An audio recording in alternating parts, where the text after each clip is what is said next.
Our very first top story for this hour here on Breakfast Central and News Central goes to the story concerning President Emerson Mnangagwa, who has challenged employers to respect and honor efforts being made by workers in modernizing and industrializing Zimbabwe.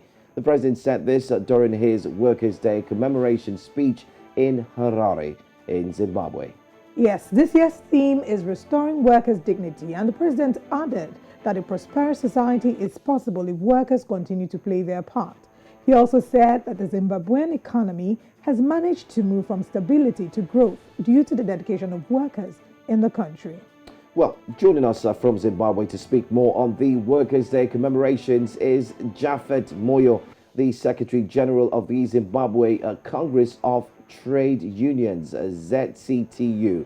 Good morning and thank you for being here on Breakfast Central, Jaffet. Now, as a union concerned with the welfare of workers, what are some of the challenges currently facing the Zimbabwean worker?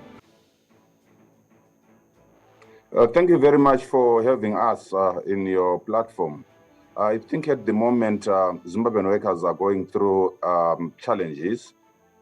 We experienced a massive work deficit.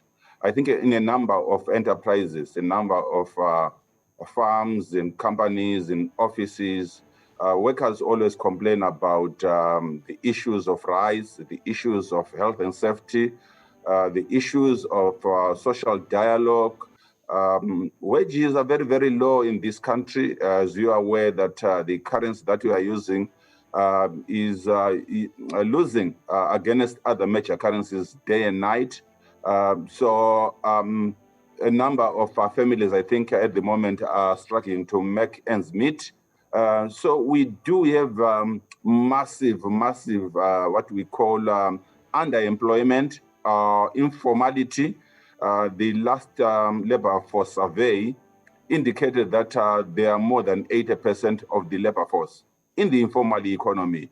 What it means is literally all the jobs are almost informal. We all know what happens in the informal economy, where people work so hard for very, very, very little. So these are challenges that the Zimbabwean workers are currently going through: precarious employment, no job opportunities, low wages, health and safety issues. These are the things that every sector, I think, unions are struggling to achieve.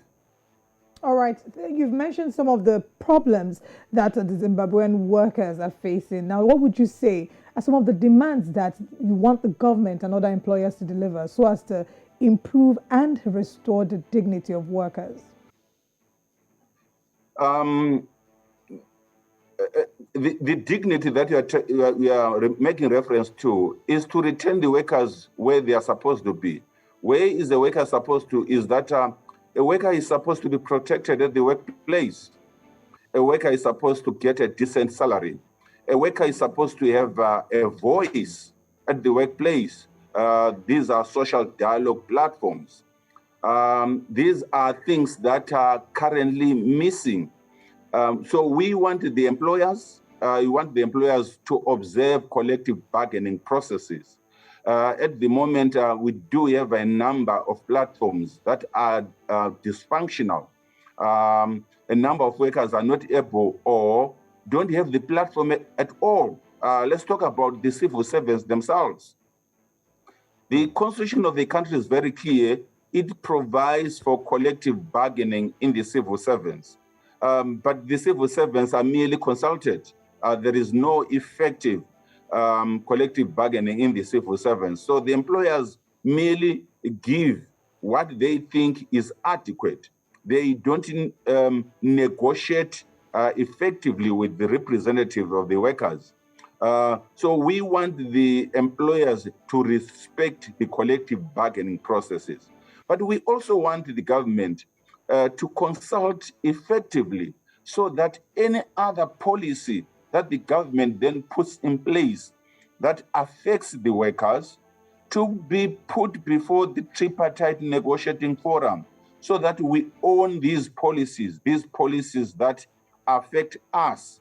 The challenge we have is that we have policies that are announced overnight, the government tells us that they are introducing what they call the bond note. The currency that has created havoc in the production sector, the currency that I think has wiped out all the savings that we have worked for over the years. So these are the many challenges that we are going through at the moment.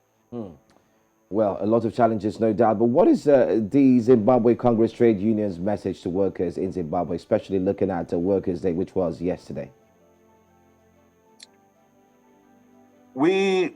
Yesterday, what we were calling for was unity among the workers. I think it is a time for the workers to come together and speak with one voice.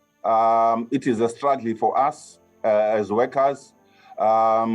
And we have seen business and the regulation of authority conflicting or coming together against the working people. So what is most important is for the working people to come together.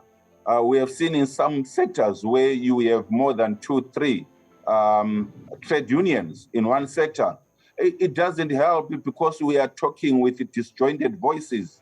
So what is most important for the workers is to speak with one voice. What is our enemy at the moment is the austerity measures. These are the things that we are supposed to be fighting against.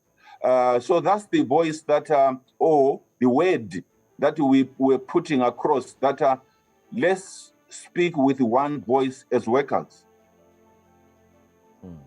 Quite interesting, I would say. A lot to be done, a lot to be done. Thank you so much, Japhet Moyo, Secretary General, Zimbabwe Congress, right there in Zimbabwe. I mean, thank you so much for being here, by the way. I mean, you've said a lot, a whole lot, and hopefully things can start to narrow down to be better as things progress. Thank you once again, Japhet Moyo, the Secretary General, Zimbabwe Congress Trade Unions. Thank you for being here.